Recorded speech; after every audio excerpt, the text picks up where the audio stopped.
Welcome to How to Preserve and Recapitalize a Section 236 Property.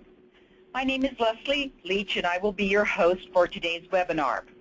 But before we begin with the content, we have several logistical announcements to make. Today's presentation will be about 60 minutes long, and there will be additional time at the end for answering your questions. This webinar is being recorded. The PowerPoint presentation and accompanying materials are now posted on the HUD Exchange Training and Events page. You will be on mute during this webinar. There may also be a slight delay in the advancement of the slides due to the audience size. You may submit questions at any time using the Q&A pod on the right side of your screen. Your questions are important to us. We will try to respond to each question at the end of this presentation. We will not be able to answer detailed questions about your specific project. If you experience any technical difficulty with visual or audio portion of the webinar, you can get assistance quickly by using the Q&A pod also on the screen. An email will be sent to you following this presentation requesting that you complete a feedback survey. We need your feedback and ideas for future training topics. Okay, be ready for audience participation. We have some interactive questions for you to respond to during this presentation. And I want to start by introducing our panelists. Our presenter is Vince O'Donnell. He's an affordable housing consultant. We have with us from the Office of Recapitalization, Claude Dixon, Sarbha Lois, Doug Lynott, Minnie Monroe Baldwin, and John Ardavini. And we have from the Office of Asset Management and Portfolio Oversight, OAMPO, Stan Houle. First, I'd like to turn this over to Minnie Monroe Baldwin. Thank you, Leslie. Hello, everyone. My name is Minnie Monroe Baldwin. I work in the Office of Recapitalization here in multifamily housing. I welcome you on behalf of Secretary Castro and Deputy Assistant Secretary Metcalf to the second webinar on preserving Section 236 properties. We thank you for joining us today, and we want you to know we are continued to be and appreciate your participation in providing Section 236 properties in your communities.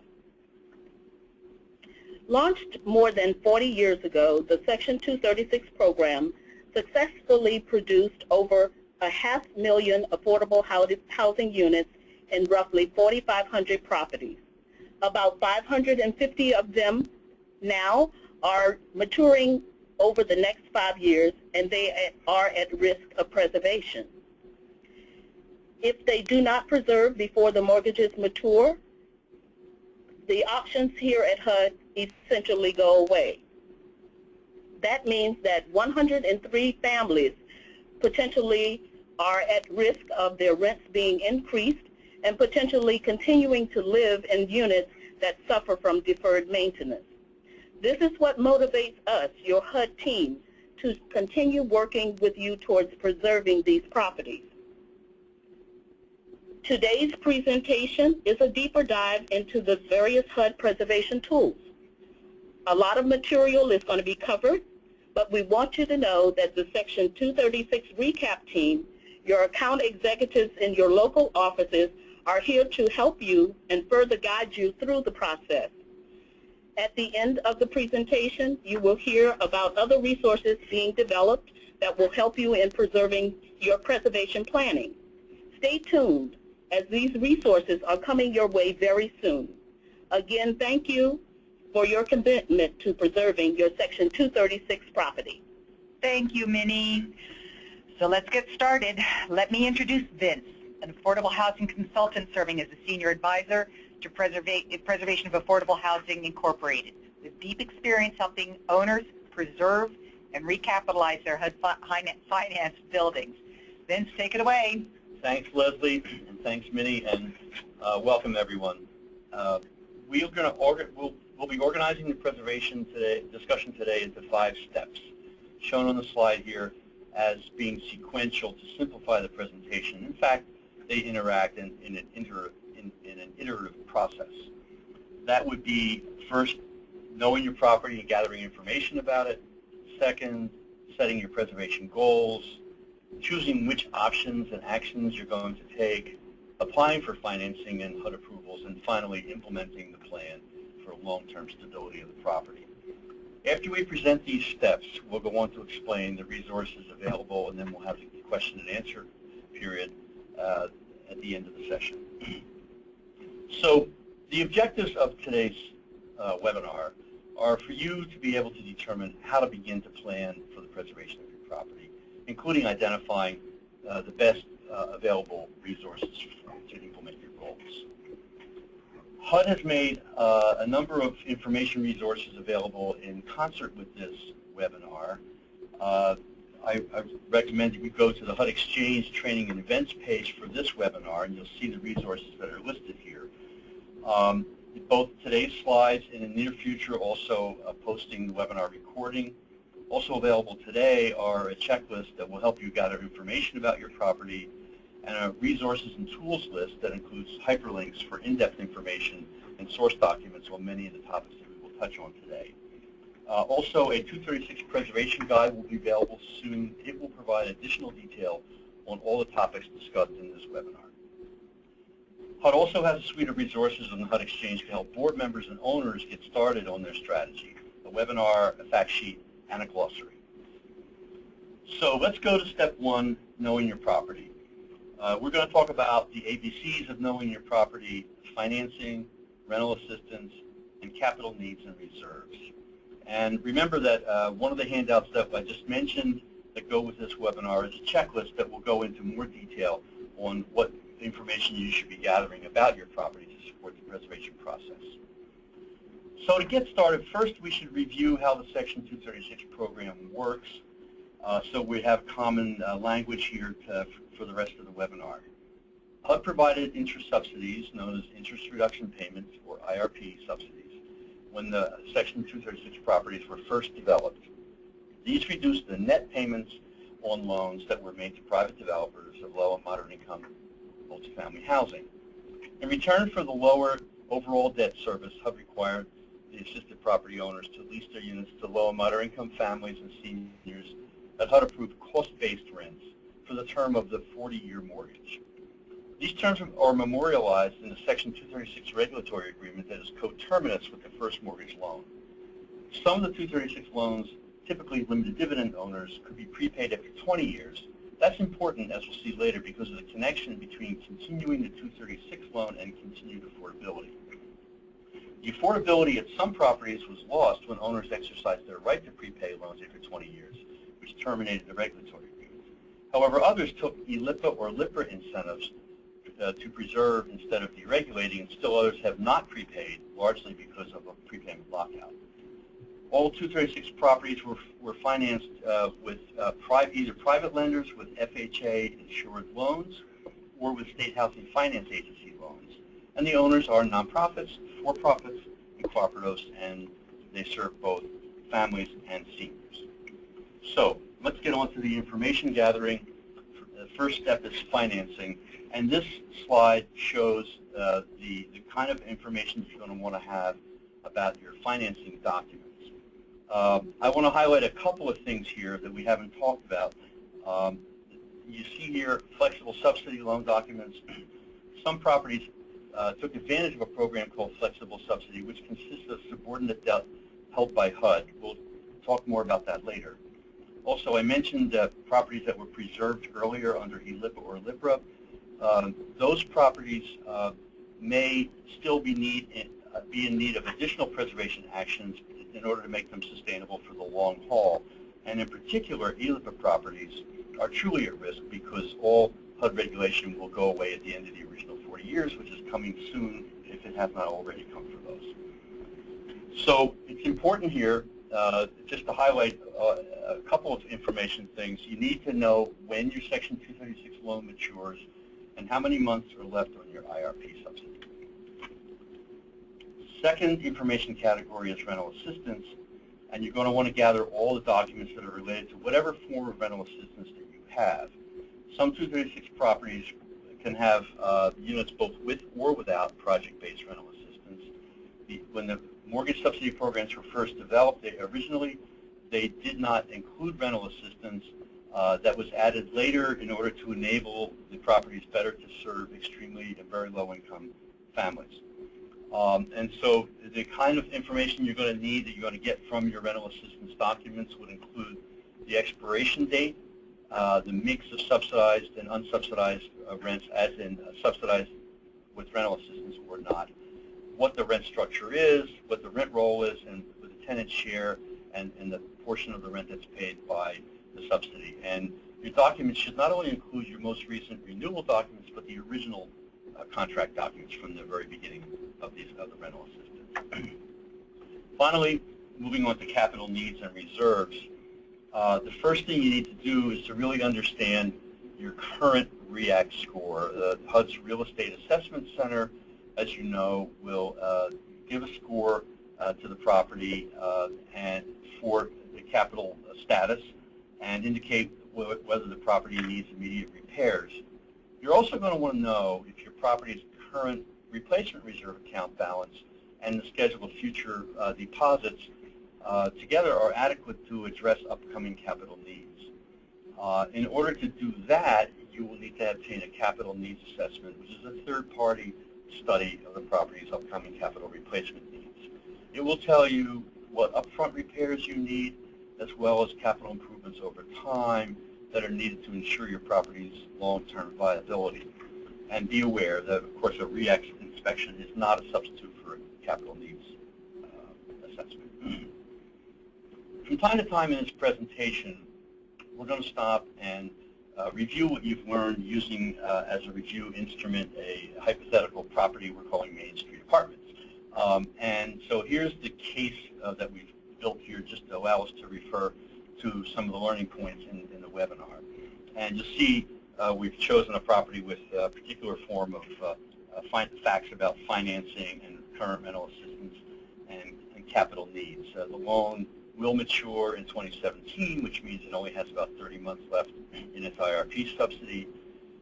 This property has a first mortgage that can be prepaid without HUD permission and has a flexible subsidy loan. More about that later. It has some units with project-based Section 8, some with non-Section 8 rental assistance, rent supplements, and 20 with no rental assistance. And it has significant capital needs, including some efficiency units that don't really work in today's market, and it has not had handicap accessibility implemented since the beginning of the property. This property is owned by a for-profit limited dividend entity, which also will matter in a number of the decisions the owner will have to make. So that's it for knowing your property. Now let's talk about setting your goals. You're the owner of the property. That may be a team of people. If it's a corporate owner, it would be a board of directors. The ownership entity and team need to make decisions about long-term goals for the property. They're going to be unique to the property, but they will generally fall into three broad categories. Maintaining affordability for low-income families, the need for capital improvements, and achieving stable operating income over time. All right, so now we have some audience participation for you. We're going to ask you to think about a property, either one that you're working on, about your property, one that you might even be considering purchasing, one that you're familiar with. So, what are your capital improvement goals? Are they major repairs? Are they modernizing older units in common areas? Do you want to convert efficiencies to one-bedroom apartments? Energy-efficient upgrades that will save operating costs? Accessibility improvements? Pick all of those. Now on your computer, go ahead and select all of those that apply. You can do one, you can do all five. I'll give you about 15 seconds, and we will close the poll. And let's see what your answers are. Oh, so Vince, what do you think about this? Well, I think it's really important to note that we have some consensus here that on the need for major repairs for properties that are close to 40 years old and have served the community well. This is really a very normal thing, and also modernizing common areas and older units. It fits into the same bucket. All these properties were built without regard to energy efficiency, and so that's a great opportunity in terms of preservation today. And I see that people are also concerned about accessibility, and we do have a number of people who are concerned about efficiencies and their workability. So this is a very representative audience, I would say. Great. Thanks, Vince. So when you have your goals set, then you need to know what actions are you going to take and what actions can you take. So this next section, this next step, we'll talk about understanding what those possible actions are to help your property and make it more workable for your residents, and how to move forward with the best options. So we're dividing the options available into two categories: financing and rental assistance. And within each, there's a set of actions to take. So that will be within financing, raising new capital, prepayment of the existing loan, IRP decoupling, flexible subsidy loan deferral. We'll explain all these in greater detail. And also on the rental assistance side, we'll talk about project-based rental assistance contract, project-based Section 8 contracts, Section 8 vouchers, and the RAD2 program. So first, why would you raise new capital funds for your property? Well, in order to address the property's capital needs, and also in some cases to get access to accumulated equity. But it's important to point out that if it's a nonprofit owner, in order to be able to take out cash equity to support its total charitable purpose, which may include putting that equity back into this property or other affordable housing properties, HUD will first require that all of the subject properties' capital needs be fully met. This shows the typical stack of possible capital sources.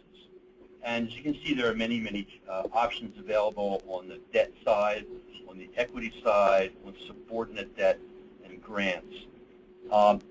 Important to say here is that when you refinance the Section 236 loan, which is typically the first step that you will take, it will then trigger three other potential preservation steps. For refinancing, you will need to prepay the existing loan. Also, it will trigger the option of decoupling IRP subsidy, and if it's applicable, it will trigger the option of considering the deferral of the repayment of any flexible subsidy loan that the property may have. So then let's talk about prepayment. Why would you prepay the Section 236 loan? Well, as I said, to enable the property to be refinanced, but it also triggers the issuance of tenant protection vouchers. Tenant protection vouchers, TPVs, can benefit both the residents and the property, as we'll see as the discussion goes on. So a little more detail about prepayment. An important distinction to make here is between HUD's procedural approval that your process is correct and HUD when HUD permission is required for the prepayment or not. So some properties will need HUD permission to prepay. All properties need to follow proper procedures, but only some need HUD permission. HUD permission is usually required for nonprofits, properties that have flex sub loans, certain FHA insured loans that have rent supplement contracts. In any event, you need to check your mortgage note and other property documents to know for sure if HUD permission is required. If HUD permission is required for a prepayment, this is governed by Section 250A of the National Housing Act, so this is often referred to as a 250A prepayment. There are three categories of requirements in order for HUD to be able to give permission for a 250A prepayment. They have to do with tenant notice, rehab requirements, and continued affordability. On the tenant notification requirements, the owner must notify tenants of the prepayment at least 150 days before it may occur. and tenant comments are taken and submitted with the request for prepayment. That documentation goes to the HUD field office along with the certification that all the procedures have been followed. On rehab, HUD will not be able to give permission for a prepayment unless the property meets certain minimum rehab requirements. And finally, the whole point of requiring HUD permission is to ensure that affordability of the property is continued through the original term of the original Section 8 mortgage note. And in order to ensure that, the owner must execute a new use agreement. Because remember what I said earlier, when you prepay, the original Section 236 regulatory agreement is dissolved. And so this new use agreement will replace that to require the continued affordability of the property. I'm going to stop here for a second. Recall I said earlier that we provided you with a list of information resources about where to find in-depth guidance on how to preserve and recapitalize the property.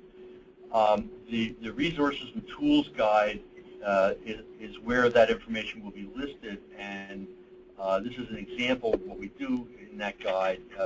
On the topic of prepayment permission, we refer to two HUD documents. One is a HUD notice, page 2006-11, and the other one is clarification. The main topic in that clarification is more detail about the rehab requirements for these properties. And that document has live links to all the underlying HUD source documents. So that's an example of something that's there for pretty much all the topics in this webinar. So now let's talk about when prepayment when HUD permission is not required. There still are procedures that must be followed. There is a different form of tenant notification requirement. It's known as a Wellstone notice. This notice must be sent to the tenants at least 150 days before the prepayment may occur, but it can't be issued. The prepayment must occur within 270 days of the notice. HUD does have the ability to waive the notice, but only to facilitate a preservation transaction. When this kind of prepayment occurs, the rent increases may not happen for 60 days after the prepayment, and there are no specific HUD rehab requirements for this kind of prepayment. This is often referred to as a Section 219 prepayment because it is governed by Section 219 of the Fiscal 99 appropriations. A little bit of other detail. The list of notice recipients over and above the tenants differs between the 258 and 219 prepayment. And if you're going to prepay, you're going to need a source of funds to prepay it. And that source of funds, which may be a bank or a CDFI, may have their own underwriting requirements to ensure that physical issues be resolved before they will put their money into the property. Okay, so the next financing tool is decoupling the IRP subsidy. Why would you decouple the IRP subsidy from the Section 236 loan? Well, that would be in order to apply that same stream of subsidy payments to a new loan. And that new loan, in addition to the IRP funds, will help leverage additional debt capital. So here's a little graphic that shows the basic structure of decoupling. On the left, you see the original 40-year loan, which is assisted by the stream of IRP subsidy payments. After you refinance, you have a similar structure. You have a new loan, and whatever's remaining in the IRP subsidy stream continues to be available to flow to the lender to support additional debt. So decoupling simply means detaching it from one loan and attaching it to another. The decoupled IRP can be paid using the same schedule as for the original loan, or it can be paid a lesser amount per month over a longer period of time, as long as the total amount of remaining dollars in the IRP account is not exceeded. It may not be paid as a lump sum. There will be a new use agreement required. A new use agreement will be required, providing affordability equivalent to the original 236 regulatory agreement, which also will be, again, will be dissolved because of the prepayment that's taking place coterminously. That new decoupling use agreement will continue for 5 years beyond the current original maturity date. How does decoupling affect your rent structure? Well, the whole point of decoupling is that while the IRP flows, and for the 5 years after that, the additional use agreement period, it is essentially still a 236 project. And therefore, the same principles apply for rent setting. That is, you will have budget-based rents based on operating costs and debt service. Only the new debt service will be counted in the stack of costs that is used to determine your budget-based rent.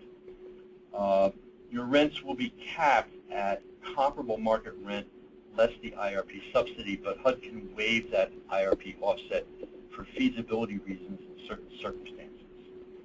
If the property also has project-based Section 8 units, those unit rents will be set following the rules that apply to the kind of Section 8 that you got and the kind of your most recent Section 8 renewal. And all those rules are specified in the Section 8 renewal guide. When you decouple, HUD will require that you terminate any existing project-based Section 8 contract and immediately renew it for 20 years, and additionally sign what's called a preservation agreement that will extend that 20 years for the unused term of the contract that is currently being terminated. If you have FHA financing for your new loan, you're going to need to coordinate the rent setting requirements of Section 236 and Section 8 and make sure that they meet the underwriting needs of the FHA process. What does that IRP decoupling use agreement say? Well, first of all, you must maintain Section 236 occupancy and income restrictions, which means new incoming tenants have to be under 80% of area median income, and the basic and market rent structure that you have now under Section 236 has to be maintained for the additional 5 years beyond the current maturity. The transaction can't displace anybody, and as I said earlier, the Section 8 contract must be renewed for 20 years plus the preservation exhibit.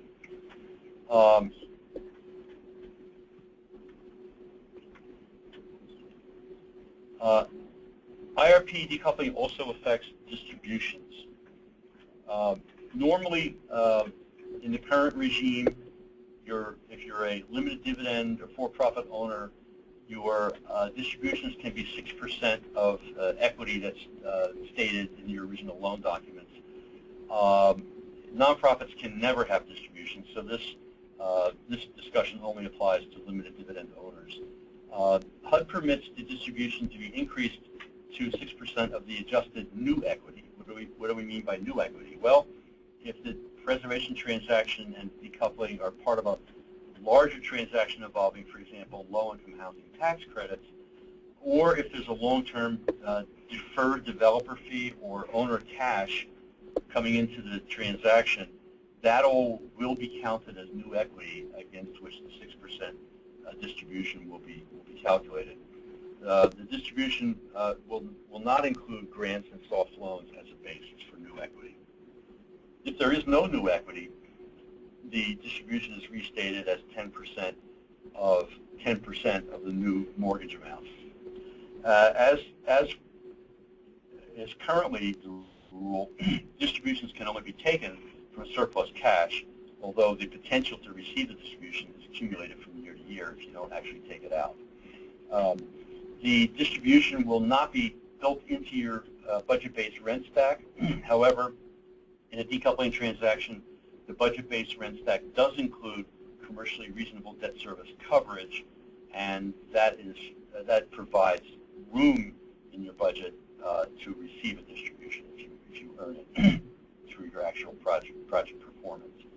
If you have an HFA financed Section 236 property, your distributions will be governed by state or local law. Right, we're going to use the poll feature to ask you a question about the IRP requirements. Let's head back to Main Street Apartments.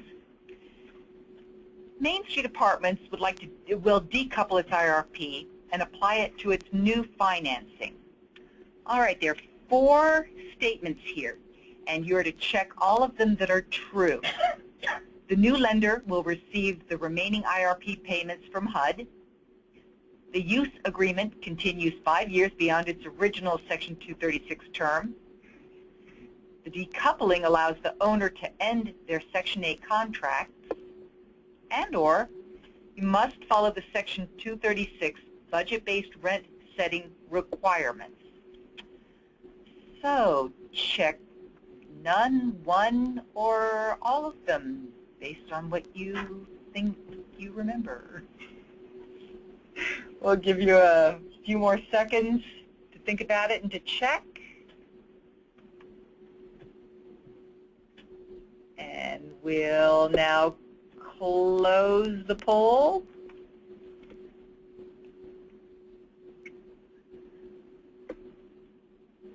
All right, let's see what you had to say. There you go. Well, I think we can say the majority rules.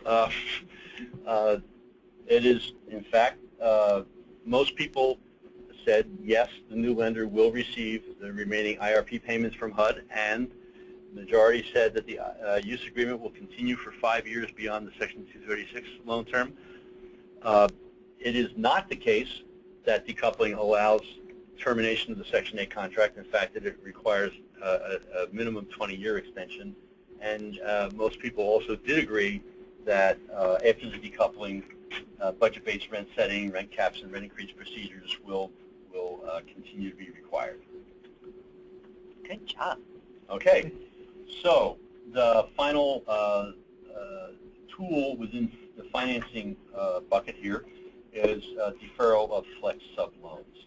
Why would I defer my flex sub-loan? Well, in order to support the transaction, you would like not to have to make a balloon payment at the prepayment maturity or sale of the property. So let's explain what that's all about. Going back to what is a flex sub loan, in the late 1970s, HUD provided loans for operating assistance or for capital improvements. The general terms there were that these loans did require a full repayment at the first to occur of maturity of the 236 loan or prepayment of that loan if earlier, or if the property was sold. There were 2 categories. Capital improvement loans had an amortization schedule and typically by now have low balances because they've been advertising a long time. What we're talking about here is the operating assistance loans that were structured as balloon payments with accruing interest. And it's those that can cause difficulty because by now that's a pretty large balance, and it will be one more cost when you're trying to apply efficiently your new capital resources to the property's capital needs. HUD does allow the owner to request the repayment of an operating loan, operating flexible subsidy loan balance to re-amortize it for the term of new financing that you acquire. Capital improvement loans can only be deferred with a waiver from the HUD secretary, and typically this is not granted. One thing it's important to note, you cannot get forgiveness of HUD flexible subsidy loan. It's federal debt, and there is no congressional authority for any such forgiveness. So in order for HUD to approve deferral of an operating assistance flex sub loan, there are certain requirements. The first is the project has to be in regulatory compliance. So what we mean by that is it needs to be current in its mortgage payments, it has to have a passing REACT score and management and occupancy review. It has to be in compliance with fair housing compliance and fair housing issues with no outstanding complaints, and has to be up to date in its financial reporting. The owner also has to make the case that this is a but-for event. There are no other funding sources available to repay the loan and still be able to preserve the property and meet its needs. The maximum deferral and reamortization is the greater of 20 years or the term of the new first mortgage. Again, it needs to be, you also not only have to show that you need the deferral, but that the deferral is feasible within the new flex sub loan term. That is, this is not putting off forgiveness for another day. This has to get repaid, and you have to show that that's feasible. And again, there will be a use agreement, a flex sub use agreement, that will continue to restrict rents and incomes, and that will go for the new term of the extended term of the flex sub loan. We're going to go back to Main Street Apartments and talk about or ask about the flex sub loan. Main Street Apartments has an operating assistance flex sub loan that will be due when they prepay the Section 236 loan. It's not launched yet. We're going to get that, so they have an operating assistance flex sub due when they prepay the Section 236. Which of these is true? The flex sub loan can possibly be deferred and re-amortized for 20 or more years, or the flex sub loan cannot be deferred. You can only select one this time. And since there aren't that many, we'll give you we won't give you a long time to think about it. It's one or the other. And we'll go ahead and close this poll, and we'll see how you did. Looks like 87% felt that it was possible to defer and re-amortize. Vince? Yes, that's right. And just to clarify again, the reason that it can possibly be deferred is that it's an operating assistance flex sub loan, not a capital improvement flex sub loan. Of course, it doesn't mean it will be deferred unless you meet all the other criteria. So that completes the financing tools. Now we want to go to rental assistance actions. And we'll start with project-based Section 8. And what we're going to focus on is renewal of the Section 8 contract for an additional 20 years. Well, why would you want to extend and renew your Section 8 contract for 20 years?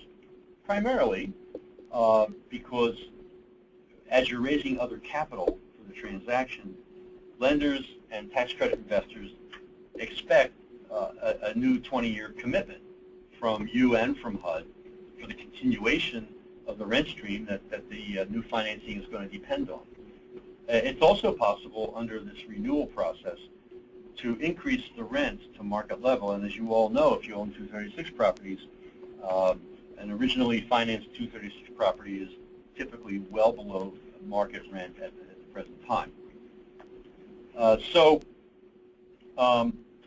let's go into that in a little more detail. But one main point I want to make here is that the Section 8 renewal options are governed by the Section 8 renewal guide, and that will determine what your choices, what your available choices are. And the main factors, we're not going to discuss the options in detail, but the main factors that affect the options that you're eligible for are the following things. So whether your rents are over market or not at the time of renewal. It matters whether you have FHA-insured debt. It matters whether you went previously through a LIPA or a LIPRA transaction, or if you have other regulatory agreements that cannot be unilaterally terminated by the owner. And it also is affected by your status as a nonprofit or not. Important thing here also to emphasize is that if you have a project-based Section 8 contract, that is a renewable resource. Other forms of rental assistance, existing project-based rental assistance, such as rent supplement and Section 236 RAP, are not renewable, and they are also extinguished if you prepay the loan or if the loan matures. We'll talk about them more when we get to RAD. So the second category of rental assistance is vouchers. And in particular, we want to talk about a particular kind of voucher, tenant protection vouchers, and within that, enhanced vouchers. So tenant protection vouchers can assist your residents. How? They basically can provide Section 8 assistance after the loss of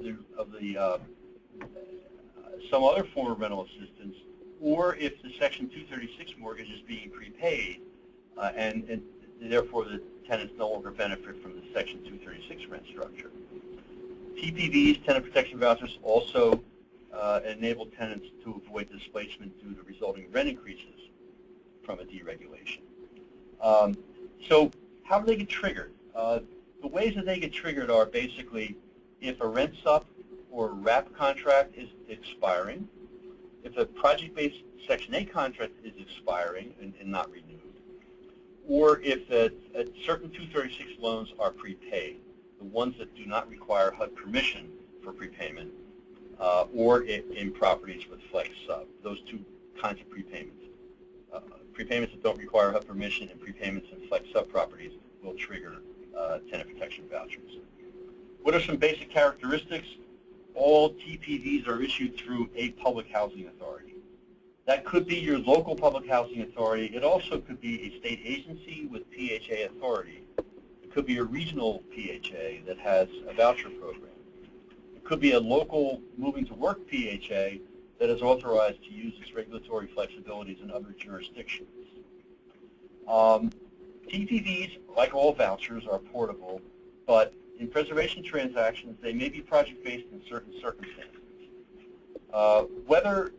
When a project becomes eligible for tenant protection vouchers, their actual availability is subject to annual appropriations. Each year, Congress puts a certain number of dollars into this bucket, and HUD will make that available to eligible properties as funds are available. The individual tenants and the individual units must qualify for the vouchers, and there are two kinds of tenant protection vouchers: enhanced vouchers or regular housing choice vouchers, and we'll talk about the difference in a moment. Importantly, once a tenant protection voucher is issued, it's renewed as long as there are appropriations from year to year. So I mentioned enhanced vouchers as a subtype of tenant protection vouchers. They provide additional protections for residents. That is, they will provide market contract rents instead of rents based on a public housing authority's payment standard. They also provide somewhat more protection to the resident than a regular tenant protection voucher because the resident has that right to remain. Also, if it's an enhanced voucher, another difference is that there's a concept called a floor rent. Many tenants who don't have Section 8 today in Section 236 properties are currently paying more than 30% of income for their flat Section 8, Section 236 rent. If they receive an enhanced voucher, their rent will not go down to 30% of income.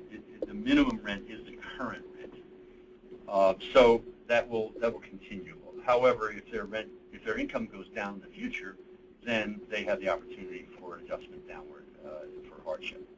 And if the tenant moves, the enhanced voucher rent at market levels is no longer enhanced, and then will follow normal housing choice voucher rules.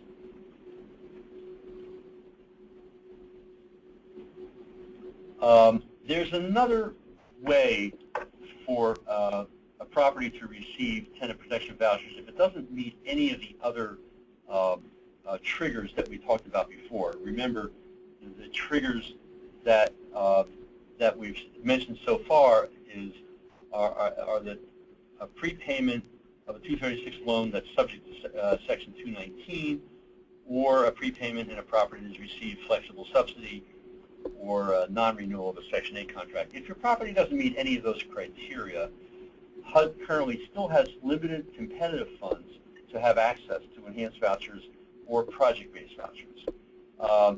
The property must be in an area that HUD deems to be low vacancy area. The tenants have to be at risk of because of the loss of affordability and not otherwise eligible for TPVs. And the most current notice on this just came out this week, and it's shown here, PIA's 2015-07, and your resource guide will have a link to that notice as it does to all the other important documents here. This discretionary availability of TPVs for these special categories is a year-to-year event depending on congressional appropriations. The final rental assistance category we're going to talk about is the rental assistance demonstration second component, or we'll refer to it as RAD2 here. RAD2 basically is applicable to those non-renewable expiring rent sup and RAP contracts. It provides a way to continue project-based rental assistance after those contracts expire on a long-term basis. So the fact that those contracts expire and are not renewable was long regarded as an impending problem.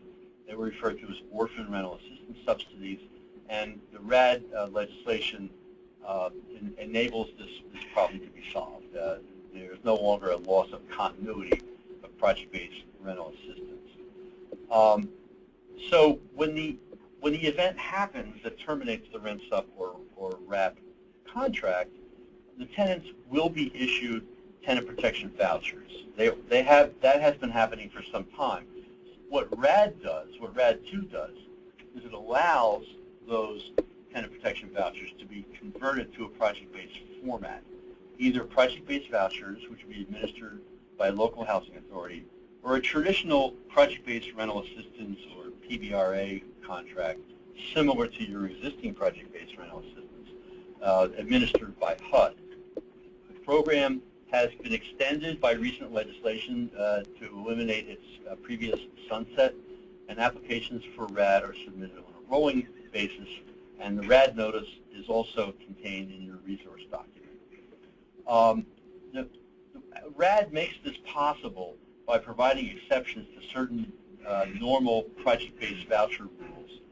Currently, for a normal project-based voucher transaction by a housing authority, the housing authority can only project-base 20% of its voucher authority and only apply project-based vouchers to 25% of the units in a property with certain exceptions, and can only do so through a competitive selection process. RAD basically eliminates those obstacles to continuation of project-based rental assistance at the property. The new legislation also introduced the PBRA option and also extended RAD2 to McKinney-Vento mod rehab properties.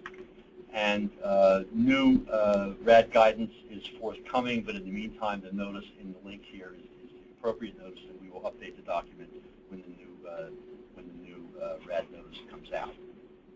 Well, good. That says there are lots of choices for rental assistance. All right, let's go back to Main Street. And Main Street Apartments is going to refinance. What are some of the rental assistance options? And this time you can check all that you think apply. The Section 8 units may be renewed with a 20-year contract. Some tenants may be eligible for enhanced vouchers, or they may apply for RAD2 to convert the tenant protection vouchers to project-based assistance if they want the units to be affordable long-term. So you can check 1, 2, or 3, or none. Check. All right, you thinking about it?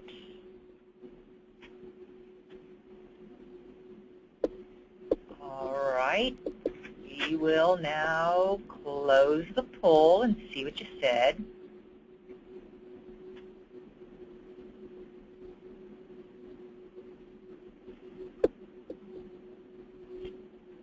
Look at that. Well, I think the majority rules again. Just to comment, the Section 8 long-term renewal it is available and will be important to leverage new financing to support the rehab. The reason that the tenants may be eligible for enhanced vouchers is that this is a 236 being prepaid, and also because it has a flex sub loan, which triggers the eligibility. If it had not been a 236, imagine that it would be a 236 with some Section 8 and some rent sub. That's possible if it was HFA financed. Then the prepayment would trigger regular tenant protection vouchers for the rent subunits, but no tenant protection vouchers of any kind for the 20 unassisted units. Now, also, the tenants can now use, the owner can now use RED 2 to convert to project-based assistance and leverage additional financing for future affordability. So that's it for the discussion of financing and rental assistance options, and now we'll move on to step 4, how to apply for the various HUD approvals that are necessary. So this slide shows the application process for preservation of a Section 236 property. The processing is now centralized through HUD's Office of Recapitalization, and there's a general memorandum on the process that's in your resource guide. That is going to be updated shortly, but the current guidance stands at the moment. And in order to begin the process, basically, you go to the HUD-mfpreservation.net website, and you'll see a link to submit an application. You also, and when you click on that, you will download an Excel application tool that HUD requires for all requests, and you'll use that essentially as your application form, and you'll see that the documentation that we recommended that you assemble about your property in step 1 will be relevant to filling out this application form. There are also, if you submit, you can also submit a preservation question, and you'll find on there also a link to a webinar that explains the request process. So these are the kinds of approvals that you can that you can apply for through the central Section 236 resource desk at the Office of Recapitalization. The Office of Recap will complete the application process. I just want to note a couple of things. There are special rules for nonprofits regarding developer fees and retention of sales proceeds. I alluded to some of that earlier. And some owners may be, and we saw that on our poll, it's true for this audience, some owners will be interested in converting efficiencies to one-bedrooms. And the resource list provided with this webinar also includes the notice that explains how to request unit conversions. And those requests will actually be processed in the field office. If the property is a Section 236 with a state housing finance agency loan, then all the HUD rules about Section 236 preservation and all the HUD incentives apply to these properties as well. The HFA, however, will be the primary, make the primary call about prepayment approval. But you still apply for approval through HUD as with all other Section 236 properties. Well, when you've done all that, you're in a position to determine what your financing is going to be and get that financing approved and close on your new financing, secure your new rental assistance documents, then your construction can begin. Property is renovated. It will be stabilized physically and financially for the future. And that's the whole point of this webinar. So I'm going to close with a couple of other things.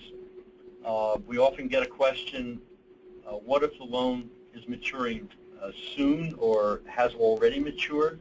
It's just important to contact your HUD representative because you still may be able to obtain tenant protections by prepaying if the loan has not matured yet. And you may qualify for that discretionary tenant protection voucher set aside that I mentioned, which is available for properties that have matured.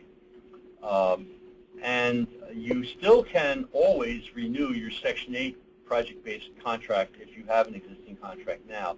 That your right to prepay to renew that contract is not affected by maturity of your mortgage, and that will still enable you to discuss and leverage new financing for your capital needs.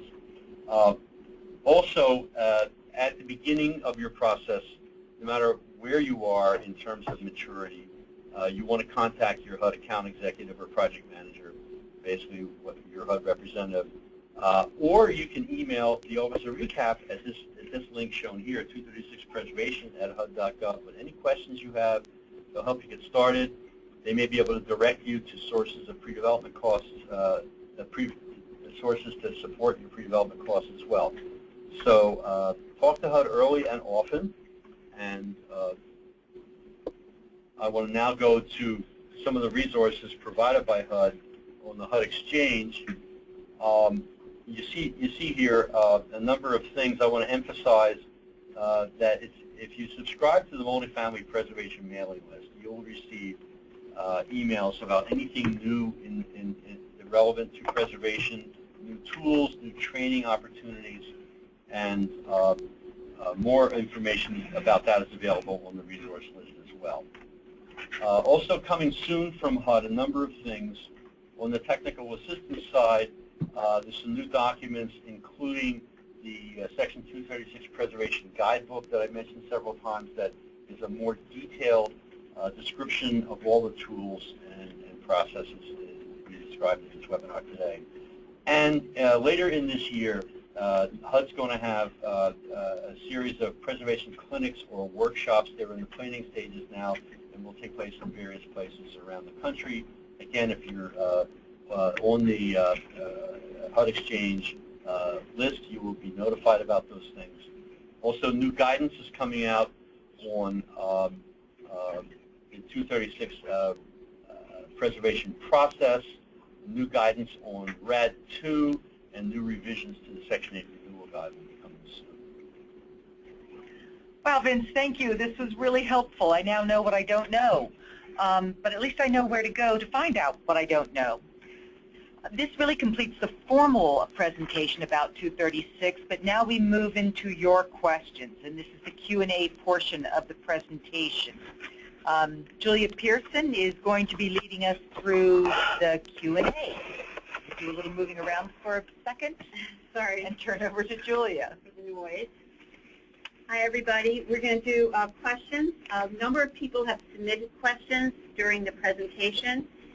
If you have a question, you can go to the Q&A pod on the right side of your screen and write it in, and we will answer as many as we can today. If we run out of time, you can submit them to the 236 preservation at HUD.gov. So I have several people here who are going to be answering questions. So my first question is going to go to John. John, could you, our listener asked, let me find it, what occurs if an IRP ends before the mortgage ends? Thank you for that question, Julie.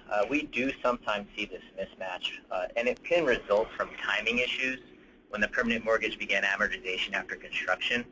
What happens and the impact is when the IRP runs out, there is no more IRP that will be applied to the principal and interest payments, which will result in full principal and interest payments to the mortgage. Okay. Thank you. I'm going to mark that as done. Oh, well, let me mark it as done. Maybe, Shiva, you can figure out a way to do that. Okay, the next one I'm going to ask. Second. This is again another one for John. If you can't increase the rent for the first 5 years, how can you use the increased market rents to pay for the debt service? So I think that's another great question. I think what this question is about is, can I increase my rents after I decouple? And the quick answer to that is yes, you can. What you can do is per the 4350.1 Chapter 7, that is going to direct... Say that again. For the 4350.1 Chapter 7, that's a HUD handbook, page 230. No, I'm just kidding. What you can do is direct yourself to that HUD manual, and that will show you how to request a budget-based rent adjustment. And basic and market rent structure in the 236 world is adjusted by a budget-based rent adjustment. So yes, you can request and adjust your 236 rent structure. Okay. My next question is for Minnie. Minnie, someone asked, how does HUD, now we're talking about the discretionary TPVs or EVs, does HUD have discretion in determining how low vacancy areas are determined under HUD Notice 2015-7? Thank you, Julia. Yes, that's a good question as well. Notice 2015-7 is what we refer to as the tenant TPV set-aside notice, and it includes an appendix listing of all low vacancy areas which qualify under the notice. So you can go to that notice, look to see where your property is located, and assure that it has already been identified by HUD as a low vacancy area. If you have further questions about that and any specific issues developing around low vacancy determination, we would recommend that you contact your account executive in your local office. Thanks, Minnie. Okay, I have another question. This one will go for John. Okay? Okay. If you can't increase the rent for the first 5 years, how can you increase the market rents to pay for debt service? I just did that one. Darn it, I didn't mark it. Is that what you were whispering? Sorry, everybody. You think this is fun? Let's see. I'm going to mark that off. All right, I'm going to read, this one I believe is going to be for Stan. My mortgage ended last year. We have a current Section 8 contract layered over the 236, and we received our state tax credits for preservation, which we're working on now. That's great. Our contract term, that was my comment, our contract term is only for 10 years now that we need to extend the term to meet the TC terms, the tax credit terms. I'm told that you cannot extend contracts anymore, so we must cancel and do a new contract. Is that true, Stan? It is true that we no longer allow contract extensions for this purpose. However, we do allow in many instances, and again, this would be something you need to talk to your account executive about terminating the existing contract, renewing the contract for 20 years. There will, in all likelihood, also be a requirement that the owner have to agree to the terms of what's called the preservation exhibit, which means that the number of years that the owner agrees at the end of the 20-year contract to renew the contract again for whatever balance there was on the contract that's being terminated. But yes, the answer is that the contract can be terminated and renewed for the period of time that's necessary for the tax credits. Okay, thank you. I have another question. This I believe is for Shiva. Okay. What would the rent levels be for a tenant protection voucher? Hi everyone. The rent levels for tenant protection vouchers would be determined by the Public Housing Authority that has been assigned to administer the TPVs for that project, and it's 110% of FMR or the lesser of, John? Rent reasonableness. Of rent reasonableness. So the PHA of that local jurisdiction will determine the TPVs.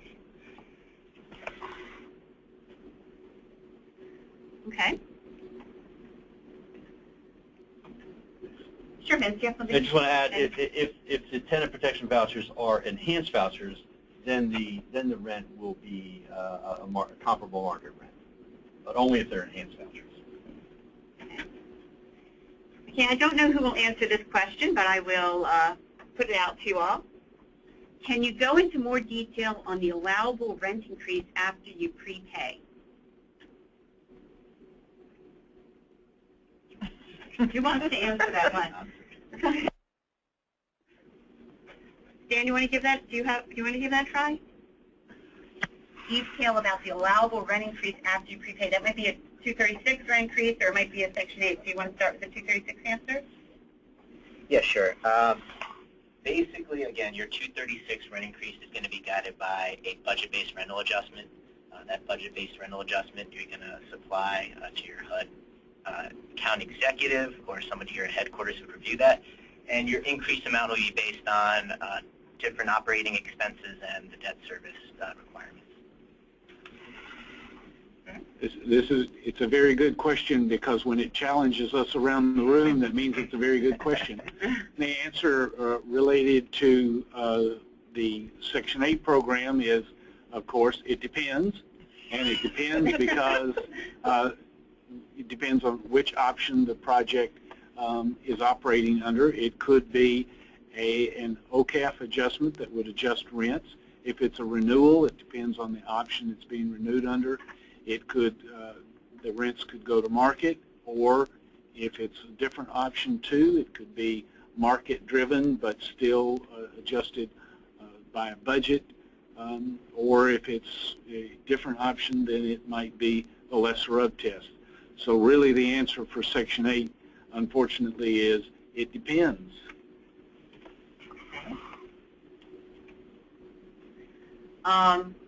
We have a totally different one. This is a 236 question.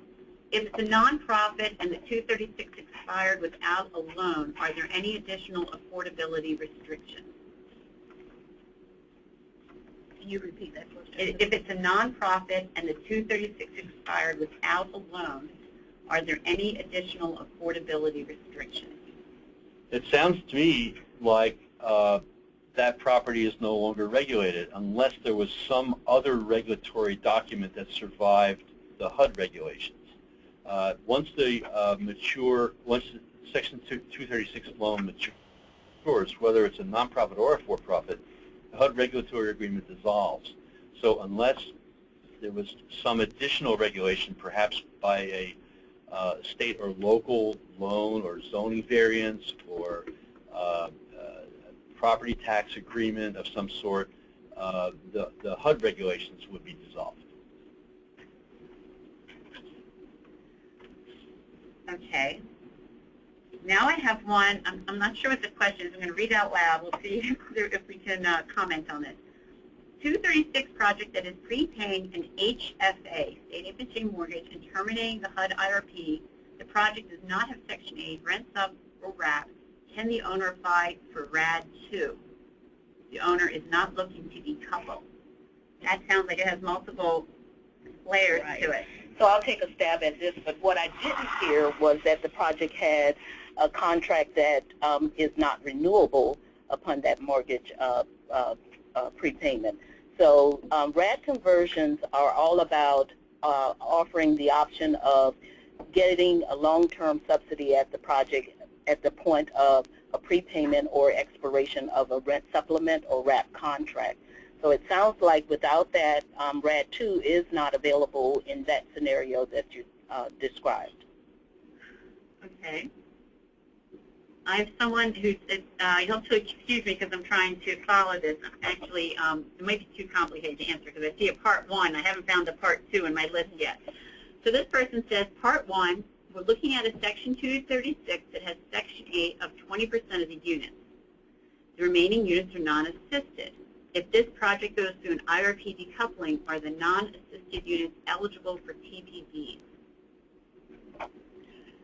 Well, again, that would, it is sort of complicated, but that would also, whether or not the project would be, the non-assisted units would be eligible for the TPVs is not so much related to the IRP decoupling as it is whether or not permission is required for prepayment of that mortgage.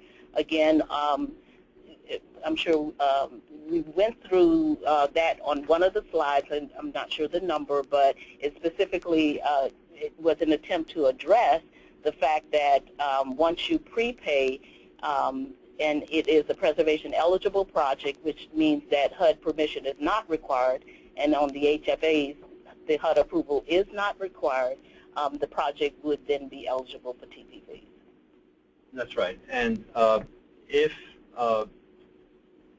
the property had, that's right. If it's an HFA, it doesn't matter whether it's nonprofit or for-profit. That's right. It gets, and those TPVs will be enhanced vouchers because it's 236. Right. Okay, I found part 2. All right. If a project has already gone through an IRP decoupling and is still within the 5-year 236 restricted use period, would any TPVs be eligible for conversion to project-based assistance under RAD 2? So again, the RAD 2 is associated with an existing rent supplement or RAP contract that would be either expiring, as we say here at HUD, naturally, or expiring as a result of the mortgage prepayment.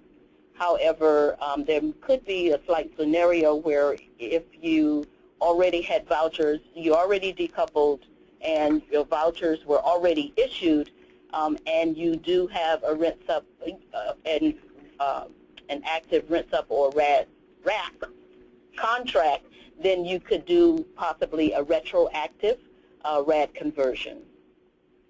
Again, with those types of questions, we recommend that you send those to us directly, and we'd like to have more conversation with you. The platform we're working from today does not permit us to have all of the details about how to contact you.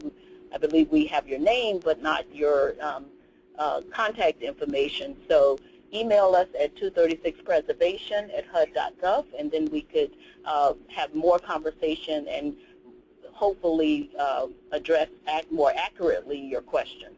I'll just add, as Minnie said, if those TPVs derived from an expiration of a rent sup or RAP contract, then potentially it could be eligible for a retroactive RAD. The procedures for a retroactive RAD transaction are a little more stringent because you need to get the consent of each tenant whose portable TPV is going to be project-based. Okay. I have a completely different type of question now. We currently have a full-time service coordinator grant from HUD. How can we continue with grant funding after refinancing? So does anyone here know about the service coordinator grants and how they apply to 236 when they refinance? No, that actually would be a question for the OAMPO office, formerly Asset Management. So the recommendation here today would be for you to contact your account executive at your local office, and they can assist you with that question. Okay. Here's another question. This has to do with 236 rents. My 236 mortgage is done. Will our rents be decreased because we don't have any debt service at this time? I am going to have tax credit rehab soon. In that time period, will my rents be reduced? So I'll take that question. So the answer to that question, again, is maybe. Without the specifics, I can't honestly tell you whether your rents will be reduced, but there is always a possibility based on what your budget tells us. There's a possibility they can be reduced. Okay. So they should contact their account executive. Okay. Okay, this is this is about financing. So Vince, this might be a question for you. Our area has no housing authority. The sources listed in the source material do not have any funds available. Is HUD actually offering financing for new loans? Actually, it's not a Vince question. I thought it was going to ask, are there other places to get funding? So at this time, is HUD offering any other new financing options? Sure. Well, I mean, HUD is not directly lending money, but the FHA program insures multifamily loans, which are available through a network of multifamily lenders called MAP lenders. So HUD-insured financing is available anywhere in the country through these private MAP lenders. I'm not sure why you don't have a housing finance agency in your area. I thought that all states and territories did have HFA, so you might want to check into that a little bit more.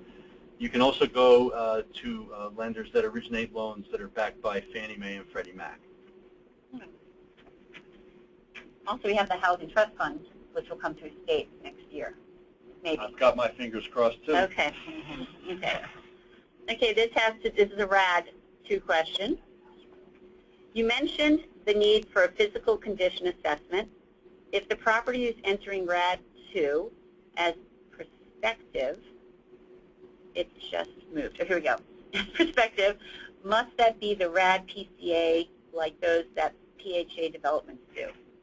So I guess they're asking about what it actually has to look like, the physical condition assessment, or the format of that. So for RAD 2, the only projects that are required to have PCAs are projects that have that are mod rehab or mod rehab single room occupancy, and you would have to submit a financing plan, and is there a PCA? It's not a requirement for rent sup or RAP projects that typically have a 236 mortgage. Thank you, and that was Shiva Cousins. So I would just add to that if you are recapitalizing the project, however, there may be some other, like your lender, maybe, of course, with tax credits, for example, would be requiring a PCA. But as Shiva mentioned, to convert your rent supplement or RAP contract, a PCA, under RAD 2, a PCA is not required. However, as Vince mentioned in the delivery today, in terms of determining what preservation strategy you will adopt, it would be good to engage for a PCA so that you know what your requirements would be to really preserve the project. Okay. This is an HFA, Housing Finance Agency, question. Does the HFA have the authority to permit a prepayment of the HFA finance loan if the property also has a flex sub-loan? I think that's going to depend on your actual project documents. If the project was originally developed with HFA financing, it has its own, those loan documents will say whether or not it's prepayable. When the property later received flexible subsidy, it would have to, the owner would have to have agreed to waive the prepayment privilege. Otherwise, that privilege would still exist. So you need to check your loan documents to see if that was actually waived. Okay. We have a question, and this might be for Shiva. The ability to convert under RAD 2 doesn't apply to projects that have already decoupled? So under the current guidance, projects that have already decoupled, we have allowed some to request a waiver request. So projects that, under the current guidance, you can submit a waiver request even though you've already decoupled to apply for RAD 2. All right, I have a complicated one. If a mortgage matured but a flex sub-loan has not repaid in full, taking a broad inclusive view, would tenants that live on the property at the time the mortgage matured, who do not live on the property at the time the mortgage matured, but at the time the flex sub-loan was repaid, be eligible for a TPV? Whoa. Can we read that again? Yes. If a mortgage matured, but a flex sub-loan was not repaid in full, taking a broad inclusive view, would tenants that did not live on the property at the time the mortgage matured, but do live at the time the flex loan was repaid, be eligible for TPV? So, tenants who moved in after the maturity, That sounds but like before it. the flex was repaid? Yes. I think that question is a little, it's not very clear to us here at the table. So if you would, please contact the 236 Preservation mailbox, and we would further discuss and try to clarify the question so that we can get you a correct answer. I would say, though, that the link between flex sub and the eligibility for an enhanced voucher is that there must be a prepayment in order to trigger that enhanced voucher due to the flex sub. So if the loan is matured, there is no prepayment, and I doubt that will trigger a TPV. Unless the loan has matured, they could possibly apply for the set-aside TPVs under the newly released PIH Notice 2015-7. Yep. Okay, and that's on one of the slides today. All right, I have another RAD question. Does the RAD 2 have a separate allocation for 236 projects as opposed to the current 185,000 unit cap for RAD 1? So RAD 2 does not have a cap. We are accepting applications on a rolling basis for rent-up, RAP, and mod rehab projects. All right. I'm going to try another one. This is about limited equity co-ops. So Vince, we're hoping you know the answers about limited co-ops, limited equity co-ops. If you don't, we might not have the answer in the room. So just letting you know.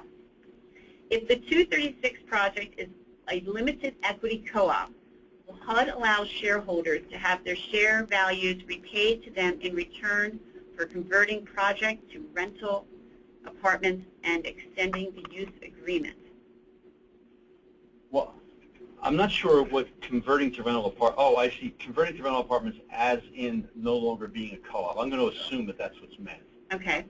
I think the answer is if the mortgage matures, the answer is yes, because HUD no longer regulates it. So a 236 co-op, all 236 co-ops are limited equity, which means that the share value is restricted by a formula. Also, all 236 co-ops do not have the right to prepay without HUD permission. And so let's assume that this is not being prepaid, but just maturing as a result of that requirement. Then at the maturity, the regulatory agreement dissolves and HUD does not regulate anything. And the co-op is free to distribute equity any way that it sees fit and to revalue the equity any way that it sees fit. And that has, by the way, happened in New York. Thousands of units of co-ops in New York have done just that. Oh. Thank you. Okay, I have a question. This might be for John. If I have a or maybe Vince, if I have a 236 LIPRA with no project-based Section 8 and I do not receive TPBs or EBs, will my rents decrease because I no longer have a mortgage payment after I prepay my 236 loan? It will be 2 to 3 years before we can pull together tax credit financing. Well, I'm not sure of all the facts, but I may go back to Julia for some of the components of the question. That's fine. Let me just say it again. Yeah. Okay, and other people can weigh in. If, the person says if they have this, but let's assume they do. If I have a 236 LIPRA with no project-based Section 8 and I do not receive TPBs or EBs, okay, will my rents decrease because I no longer have a mortgage payment after I prepay my 236 loan?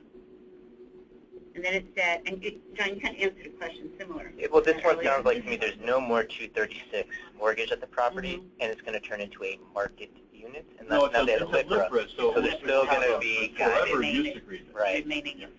Remaining life. Yeah. So will their rents decrease? So they will still be guided by their plan of action, which will say that's going to be a budget-based rent adjustment.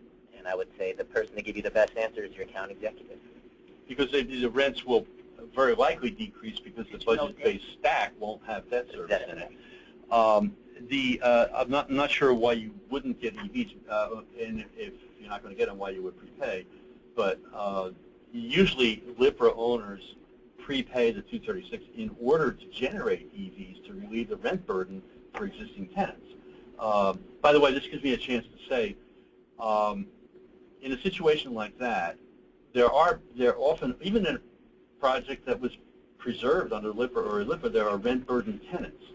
And if those tenants receive enhanced vouchers, remember I said earlier, the rent burden doesn't go away. The floor rent applies. However, if the owner is doing a preservation transaction that includes project basing those enhanced vouchers, they change from enhanced vouchers to project-based vouchers, and the rent floor goes away, and those tenants will not be rent burden. Okay, so now I have some comments, and also I'll ask the panelists also if you want to make a last comment about something you want to emphasize, you can do that. But I got a comment from somebody who said that related to the prepayment notice, perhaps it is important to note that in many places State and local laws may also require notice, so owners should check for any requirements and comply to ensure a smooth path forward. That's good advice. That's good advice. So I'm going to ask the panelists, is there anything in particular that someone else wants to clarify anything before I just do some last final questions? Good. Okay. I'm going to do one of my favorite questions. This one is for Minnie. This is a question that someone put in. They asked why HUD can't just forgive their outstanding flex subloan, and if they prepay their, if I prepay my mortgage, are my only available options either to pay it off or defer it, the flex subloan? Right.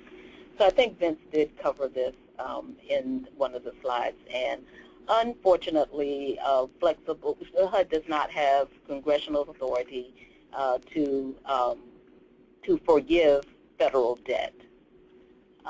I think that is that. It sounded like it was two parts to the question, but that's pretty much right. That was the main answer. Right. Okay. Okay. I want to ask this question of John.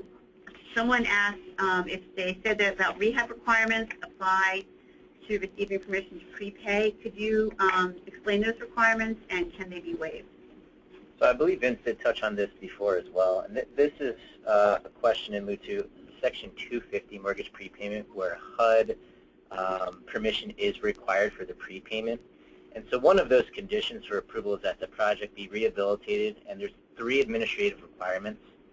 The first administrative requirement is the hard cost, not including your contingencies, at least $15,000. A second requirement would be there is a replacement or modernization of one or more mechanical systems or major building components. And the third one is that the total hard rehab cost is at least 25% of the total development cost. So you'd have to meet one of 3 of those administrative requirements. Now, as they are administrative requirements, you can waive or submit a waiver for these requirements, but it's unlikely that HUD will waive it. Okay. Well, that's all the questions that we could get to today. If we didn't get to your question, would you email 236preservation@hud.gov, and someone will get back with you. Thank you, Tina. That was terrific. At the conclusion of this webinar, you'll be sent a survey, a feedback survey. It is critical that you complete that so that we continue to meet your needs on future webinars or other activities.